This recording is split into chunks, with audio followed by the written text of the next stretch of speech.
दोस्तों, आज जिस आप कह सकते हैं फंड की हम चर्चा करने वाले हैं दोस्तों, उसके ऊपर बहुत बहुत सारे रिटेल निवेशकों की नज़र होती है दोस्तों। ये जो फंड आज आपके सामने मैं रखने वाला हूँ, ये बहुत बहुत ज़्यादा ग्रोथ प्रोस्पेक्टस के हिसाब से देखेंगे, ग्रोथ के नज़रिए से देखेंगे तो बहुत अच्छा है। लेकिन दोस्तों, उसी हिसाब से ये रिस्क फैक्टर में भी उतना ही बड़ा है। ठीक है, तो वो निवेशक जो बहुत ज़्यादा ग्रोथ में देखना चाहते हैं, वो निवेशक जिनका रिस्क एपेटाइट बहुत ज़्यादा बड़ा है, उनके लिए आज को जो ये फंड जो मैं चर्चा करने वाला हूँ, ये फंड आपके लिए है दोस्तों। मैं कहूँगा वीडियो को पूरा देखिएगा, भले ही स्पीड थोड़ी ज़्यादा कर लें, तमाम चीज़ों में चर्चा होगी। फंड सबसे पहले चर्चा करेंगे दोस्तों हम कि भाई फंड का ऑब्जेक्टिव क्या है, स्कीम की डिटेल क्या है, फंड मैनेजर कौन है, दिस एंड दैट। ठीक है, फिर हम चर्चा करेंगे भाई एग्जिट लोड का क्या है, टैक्स इश्यूज़ क्या है। फिर चर्चा करेंगे हम कि रिटर्न के हिसाब से फंड कैसा रहा है, फिर इनके पोर्टफोलियो में कौन कौन से स्टॉक है। ठीक है, तो वीडियो को प्लीज़ अंत तक देखिएगा। इस एक वीडियो में ना बहुत सारे आपके डाउट्स क्लियर हो जाएंगे। अगर कोई और डाउट होगा या कोई और फंड के ऊपर चर्चा करानी होगी, कमेंट बॉक्स में बताइएगा। ठीक है, तो अगर आप चैनल पहली बार आए हैं दोस्तों, तो मैं ऐसे ही फंड्स के अब हर हफ्ते एक फंड उठाता हूं, तो प्लीज़ चैनल को ज़रूर सब्सक्राइब कीजिए, वीडियो को लाइक ज़रूर कीजिएगा दोस्तों। ठीक है, तो अब सीधा लेके चलते हैं फंड की तरफ। देखिए, फंड का नाम है Nippon India small cap fund direct plan growth. जी हाँ, डायरेक्ट प्लान, क्योंकि आपको पता भाई डायरेक्ट प्लान में जो आप कह सकते हैं जो एक्सपेंस रेशियो होता है वो काफ़ी कम होता है। ठीक है, यहाँ पे हम इसके भी एक्सपेंस रेशियो की चर्चा करेंगे कि इसकी क्या है। ठीक है, देखिए जैसा कि आपको पता भी है स्मॉल कैप फंड है, तो रिस्क एपेटाइट जिसकी ज़्यादा हो सिर्फ वही निवेशक आए। ठीक है, देखिए डायरेक्ट फंड है ये। कैटेगरी कौन सी है? स्मॉल कैप फंड की कैटेगरी है दोस्तों। फंड हाउस कौन सा है? Nippon India mutual fund. पिछले कुछ समय में ना दोस्तों, जिस प्रकार के रिटर्न इस निप्पॉन इंडिया ने दिए हैं, ये अपने आप में फिनोमिनल है। ठीक है, और देखिए इसका जो रिटर्न है ना, ये SIP में आप देखेंगे तो अलग दिखेगा, और ओवरऑल स्ट्रक्चर में देखेंगे तो अलग दिखेगा। वीडियो में तो अंत तक बने रहेगा। तो भाई सबसे पहला सवाल आपके अंदर आना चाहिए, भाई स्कीम की ऑब्जेक्टिव क्या है, और क्या जो स्कीम की ऑब्जेक्टिव है वो आपके ऑब्जेक्टिव यानी आपका जो लक्ष्य है उससे मेल करता है। तो देखिए ये किस चीज़ के लिए? To generate long term capital appreciation, long term में काफ़ी शानदार कैपिटल एप्रिसिएशन करना by investing predominantly in equity and equity related instrument. ठीक है, प्योरली यहाँ पे दोस्तों इक्विटी और इक्विटी रिलेटेड इंस्ट्रूमेंट में निवेश किया जाएगा, यानी वो जो डायरेक्ट मार्केट से लिंक होते हैं वो तमाम स्कीम से। ठीक है, of small cap companies, and the secondary objective to generate consistent return by investing in debt and money making securities. ठीक है, लेकिन इसका पोर्शन बहुत कम होता है दोस्तों। ठीक है, और यही कारण है कि ये रिस्क बहुत ज़्यादा देता है, और लेकिन रिटर्न भी उतना ही ज़्यादा दोस्तों ये निवेशकों को देता है अपने। ठीक है, अब देखते हैं यहाँ पे। देखिए सबसे पहले फंड मैनेजर कौन है? किंजल देसाई, तेजस सेठ, समीर राज और अक्षय शर्मा, ये फंड मैनेजर है दोस्तों। लॉन्च डेट क्या है? 16 सितंबर 2010 की है दोस्तों, यानी काफ़ी पुराना फंड है। और देखिए मैं हमेशा कहता हूँ, वो फंड जो 10-20 साल से ज़्यादा पुराने हो गए ना, 10-12 साल ज़्यादा पुराने हो गए, वो अपना जो लोहा है वो मनमा चुके हैं। वो तमाम जो विकृतियां आ चुकी हैं इतने लंबे समय, इकोनॉमिक टर्मोइल ऊपर नीचे कंपनी देख चुकी है, तो उसमें आपको भरोसा होना चाहिए। और निप्पॉन स्मॉल कैप फंड उस तमाम प्रॉब्लम्स को देख चुका है दोस्तों। एक्सपेंस रेशियो देखेंगे 0.72% है दोस्तों। ठीक है, ये कब का है? 31 अगस्त का दोस्तों। कैटेगरी की एवरेज है 0.67%, यानी कैटेगरी एवरेज थोड़ा महंगा। अब देखिए महंगा हो गए दोस्तों, जब आपका फंड इतना ज़्यादा पुराना हो जाता है और इतने शानदार परफॉर्मेंस देता है, तो आप एवरेज से ऊपर पे करना मानते हैं दोस्तों। ठीक है, आप देखें बेंचमार्क क्या है भाई? Nifty small cap 250 NRI TRI। ठीक है, अब भाई देखिए Nippon India small cap fund direct plan growth changes 1% of sell value if sold before 30 days. ठीक है, there are no other charges दोस्तों। ठीक है भाई, 1% आपके टोटल सेल वैल्यू का होगा दोस्तों अगर आप 30 दिन से पहले स्टॉक को सोल्ड कर देते हैं। ये एक्सेट लोड है दोस्तों। ठीक है, तो ये यहाँ पे और कोई अन्य चार्जेस नहीं है यहाँ पे। ठीक है भाई, कैपिटल एप्रिसिएशन टैक्स लगेगा, वो अलग रहता है। यहाँ पे मात्र एग्जिट लोड की बात कही जा रही है। ठीक है, अब देखते हैं टैक्स रेट। अगर आप देखेंगे दोस्तों तो देखिए वो एग्जिट लोड था जो मैंने आपको बताया एक हम महीने से पहले 1% जो लग रहा है आपको, वो आपका एग्जिट लोड है, ठीक है, ना कि आपके टैक्स चार्ज है। टैक्स रेट क्या है, तो देखिए अगर 1 साल के बाद अगर आप खरीदते हैं दोस्तों, तो जो long term capital gain tax है वही सिर्फ लगेगा, ठीक है।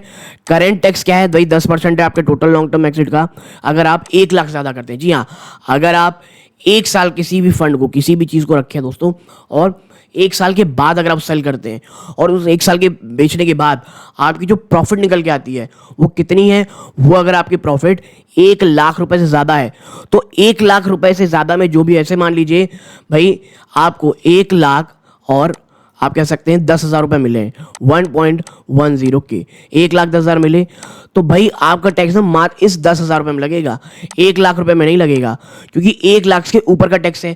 और 10,000 का 10% कितना हुआ दोस्तों, 1,000, तो भाई टोटल 1,000 रुपये का आपको टैक्स लगेगा।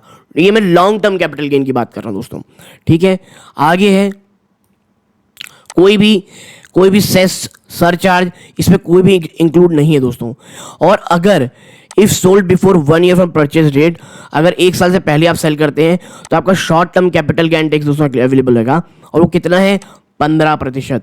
और कोई भी सरचार्ज नॉट इंक्लूडेड 15%। यानी भाई मान लीजिए आपको अच्छा सा प्रॉफिट हो गया, मान लीजिए आपने निवेश किया और स्मॉल कैप तब बहुत ज़्यादा नीचे चल रहे थे, और 1 लाख का मान लीजिए 1,50,000 हो गया सिर्फ 8-9 महीने के अंदर। और ऐसा होता है दोस्तों, कभी कभी स्मॉल कैप फंड्स में ये होता है भाई। तो आप सोचिए भाई मेरा 50,000 का प्रॉफिट हो गया है, मैं निकाल लेता हूँ। और अगर आप उस समय 50,000 को निकालेंगे ना, तो ये पूरे के पूरे 50,000 में आपका 15% का टैक्स लगेगा, शॉर्ट टर्म कैपिटल गेन, और 50,000 रुपए का आपको इसमें टैक्स लगाना पड़ेगा दोस्तों, ठीक। तो भाई ये चीज़ समझिएगा, ठीक है, ये टैक्सेशन है। भाई कॉन्टैक्ट डिटेल क्या है, देखिए ये ऑफिशियल कॉन्टैक्ट डिटेल है, ठीक है। तो मैं कोई भी कॉन्टैक्ट डिटेल नहीं डालता दोस्तों, कि कोई भी स्पॉन्सर चीज़ें नहीं रहती हैं। जो भी है डिटेल वो आपके साथ शेयर कर रहा हूँ, आपकी मर्जी हो। ये टेलीफोन नंबर्स हैं, आप कॉल कर सकते हैं डायरेक्ट, ताकि म्यूचुअल फंड से आप बात कर सकें, और वहाँ अगर आप निवेश करना चाहते हैं तो डायरेक्ट या जो भी चर्चा करना चाहते हैं आप कर सकते हैं, ठीक है। अब आगे बढ़ते हैं। देखिए अब बात कर लेते हैं भाई रिस्कोमीटर की एंड ऑल दैट की। तो देखिए इसका NAV अगर आप देखेंगे ना दोस्तों, NAV तो ये 136.9953 है, लेकिन ये नेगेटिव इसलिए दिख रहा है दोस्तों क्योंकि लास्ट ट्रेडिंग सेशन में यानी कि फ्राइडे को बाजार में थोड़ी गिरावट हुई थी। रिस्क ओ मीटर इसका हाई है, प्लीज़ ये बात ध्यान में रखिएगा इस पर निवेश करने से पहले, सिर्फ इसलिए कि रिटर्न बहुत अच्छे हैं, क्योंकि वाकई में वो बहुत अच्छे हैं। याद रखिएगा ये रिस्क फैक्टर नहीं जाता, बहुत हाई रिस्क फैक्टर है। क्रिस्टल रैंकिंग दोस्तों ये बेस्ट 5 की है, यानी ये अपने पीयर्स का one of the best performer रहा है। एक्सपेंसेस हम ऑलरेडी चर्चा कर चुके हैं। फंड की साइज़ ये है दोस्तों, तो आप समझ जाइए कि ये जो फंड है ये तमाम चीज़ों में अच्छा है दोस्तों। लेकिन देखिए बाजार अभी ऑल टाइम हाई पे ट्रेड कर रहा है दोस्तों, सो प्लीज़ अपने दिमाग में ये रखिएगा कि बाजार अगर ऑल टाइम हाई ट्रेड कर रहा है और अगर ऐसे में हम एक बहुत बड़ा लमसम निवेश करने की सोचेंगे भी दोस्तों तो वो खराब होगा। वैसे अन्य बहुत सारे जो स्मॉल कैप फंड्स हैं उन्होंने लमसम निवेश लेना ऑलरेडी बंद कर लिया दोस्तों, ठीक है। और कई ऐसा कह लीजिए फंड हाउस हैं जिन्होंने SIP लेना भी बंद कर लिया है, ठीक है। अब नीचे चलते हैं। देखिए अब आप देखें इस फंड के बारे में चर्चा करते हैं, स्मॉल कैप फंड। भाई इस फंड का ना 97.73% जो इन्वेस्टमेंट है ये डोमेस्टिक इक्विटीज़ में, यानी भारतीय बाजारों में डले हैं पैसे 97.73%, और 6.24% लार्ज कैप स्टॉक में दोस्तों, 8.75% इसके मिड कैप स्टॉक में है, और 58.39% स्मॉल कैप स्टॉक में है। यानी जो 97% का इन्वेस्टमेंट भारत के डोमेस्टिक स्टॉक मार्केट में इन्होंने डाल रखा है दोस्तों, उसमें जो 6.24% है वो लार्ज कैप में है, मिड कैप में 8.75% है, और ऑलमोस्ट 58.3% स्मॉल कैप स्टॉक में है, ठीक है। आप देखें ये किसके लिए सुटेबल है, वो इन्वेस्टर दोस्तों जो लगभग एटलीस्ट, यहाँ पे एटलीस्ट लिखा हुआ है, 3 से 4 साल के लिए इन्वेस्टमेंट की सोच रहे हैं और बहुत हाई रिटर्न की चर्चा कर रहे हैं। लेकिन at the same time these investors should also be ready for possibility of higher losses in their investment. जी हाँ, अगर इसमें निवेश कर रहे हैं तो साफ साफ लिखा है दोस्तों कि आप एक 3 से 5 साल में अगर आप इस 3 से 4 साल में निवेश करेंगे, आपको काफ़ी अच्छा रिटर्न तो मिलेगा, लेकिन बीच में कई ऐसा समय भी आ सकता है जहाँ पे आपको बहुत बड़ा लॉस भी झेलना पड़ सकता है दोस्तों। ठीक है, आगे देखिए, यहाँ पे आगे पाएंगे वन टाइम इन्वेस्टमेंट देखेंगे तो इस स्कीम ने दोस्तों 1 साल की चर्चा हो रही है यहाँ पे 32% रिटर्न दिया है, जबकि जो स्मॉल कैप का पूरा फंड है दोस्तों, एवरेज है तो वो लगभग 26% रहा है दोस्तों। कैटेगरी की एवरेज देखेंगे तो 21.76, यानी कैटेगरी एवरेज से कितना शानदार रिटर्न है दोस्तों। ठीक है, लेकिन मैं फिर कहूंगा ये शानदार रिटर्न है दोस्तों, इस कारण खुश मत हो जाइएगा, क्योंकि ये उतना ही रिस्क भी देखता है। और देखिए यहाँ पे ग्राफ में भी आपको दिख रहा होगा, ये जो नीली पट्टी दिख रही है आपको स्मॉल कैप फंड की है, ये कितनी शानदार तरीके से ऊपर जा रही है दोस्तों, और ये निफ्टी स्मॉल कैप है जो यहाँ ट्रेड कर, यानी काफी बड़ा गैप आपको देखने को यहाँ पे मिल रहा है। ठीक है, अब अगर आप सोचेंगे कि भाई रिटर्न किस प्रकार से रहे, तो देखिए 1 वीक इन्वेस्ट करेंगे, अगर आपने इन्वेस्ट किया एक 10,000 रुपये निवेश किया था कब 8 सितंबर को, तो आपकी लेटेस्ट लेवल कितनी होगी 9,888, यानी लगभग 1.12% की गिरावट है। ये एक हफ्ते की बात हो रही है। आप थोड़ा लंबा चलते हैं, देखिए बात करते हैं ना 3 साल की पहले, 3 साल पहले अगर आपने 15 से 2020 में इतना निवेश किया होगा 10,000 रुपये निवेश किया होगा, तो आपकी लेटेस्ट वैल्यू कितनी रही होगी 29,235 करोड़ 35 रुपीज़, यानी 192.35% का रिटर्न 3 साल के अंदर, 190% से ज़्यादा का रिटर्न। और कैटेगरी की एवरेज क्या है 38.30 ओनली। ठीक है, और आप देखें कि 3 साल में इसने अपनी कैटेगरी में क्या रैंक रखी है, सेकंड नंबर की, 2 साल में फर्स्ट नंबर की दोस्तों। यानी आप देखें 3 से 5 साल के अंदर ये कंपनी कमाल कर चुकी है दोस्तों। ठीक है, 10 साल के अंदर भी देखेंगे नंबर 1 रैंक है इसकी, लगभग 1416% रिटर्न 10 सालों में। एक स्टॉक इतना रिटर्न नहीं देता दोस्तों, इसीलिए मैं कह रहा हूं कंपनी अच्छी है दोस्तों, लेकिन याद रखिएगा बीच बीच में जिस प्रकार के टर्मोइल आते हैं वो अपने आप में डरा देने वाले रहते हैं दोस्तों। ठीक है, आप चर्चा करते हैं भाई कैसी एसआईपी की रिटर्न कैसी रही है, वो तो लमसम हो गई। अगर आप एसआईपी 1,000 की स्टार्ट करते 1 साल पहले, आपको कितना रिटर्न मिलता 28% रिटर्न 1 साल के अंदर, एनुअलाइज रिटर्न 55%। 3 साल में अगर आप मान लीजिए 15 सितंबर 2020 को आप 1,000 की एसआईपी स्टार्ट करते, आज आपकी वैल्यू हो जाती दोस्तों कितनी 69.25% का जंप करते हुए ये 36,000 रुपये से ज़्यादा हो जाती दोस्तों। ठीक है, माफ कीजिए, इन्वेस्टमेंट की तो 36,000 हो जाती और लेटेस्ट वैल्यू कितनी होती 60,929 रुपीज़। यानी आप समझिए लॉन्ग टर्म में कंपनी अच्छा करती दोस्तों, लेकिन जो टर्मोइल भरा पीरियड आता है ना उस पर ध्यान रखिएगा। टैक्स की हम चर्चा कर चुके हैं और अब चर्चा करते हैं कि भाई साहब इसके पोर्टफोलियो में क्या क्या है। तो देखिए अब चर्चा करेंगे पोर्टफोलियो, ताकि आपको एक क्लियर पिक्चर मिले कि ये कैसे इन्वेस्ट कर रहे हैं। ठीक है, जैसे ऑलरेडी हम चर्चा कर चुके हैं भाई, इक्विटी में 97.73% का है, अदर्स में 2.27%। ठीक है, आप देखेंगे तो नंबर ऑफ स्टॉक कितने हैं 196। कैटेगरी एवरेज क्या है, यानी देखिए एवरेज जो इसके फंड हाउस हैं, स्मॉल कैप फंड हाउसेस जो हैं, एवरेजली मात्र 74.54, यानी लगभग 75 स्टॉक रखते हैं पोर्टफोलियो में। ये कंपनी 196 रखी है, लेकिन याद रखिएगा ये पुरानी है, तो इसका जो AUM है ना वो बहुत ज़्यादा बढ़ चुका है, जो इसका AUM है वो बहुत ज़्यादा बढ़ चुका है, जिस कारण इसके पास पैसे बहुत ज़्यादा हैं और ये बहुत सारे स्टॉक्स को होल्ड कर सकती है, यानी जो रिस्क है वो थोड़ा कम कर लेती है।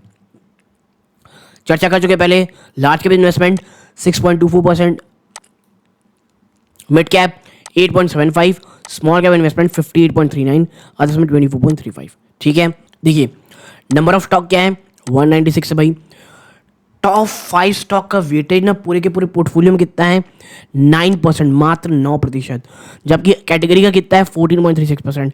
देखिए आप देखते जाइए किस तरह ये रिस्क को लगातार कम कर रही है कंपनी। टॉप 10 स्टॉक का वेटेज 15.42% और एवरेज का कितना है 25% ज़्यादा।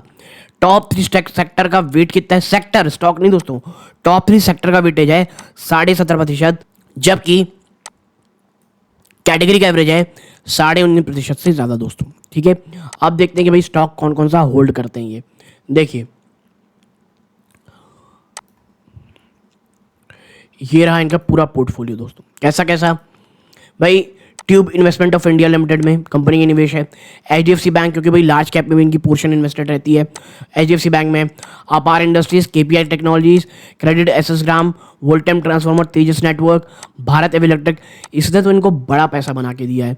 एलेंटस बैक, NIIT लर्निंग, यानी आप देखें, मैं स्क्रॉल डाउन कर दे रहा हूँ ताकि आप ना तमाम जो स्टॉक्स हैं इनके ये आप देख सकें। ठीक है, धीरे धीरे नीचे मैं करता चला जा रहा हूँ, आप इसे देख सकते हैं। ठीक है, तो भाई देखिए ओवरऑल कंपनी का स्टॉक है 196 और ये तमाम पूरे के पूरे जो 196 स्टॉक्स हैं ये उनके नाम है दोस्तों।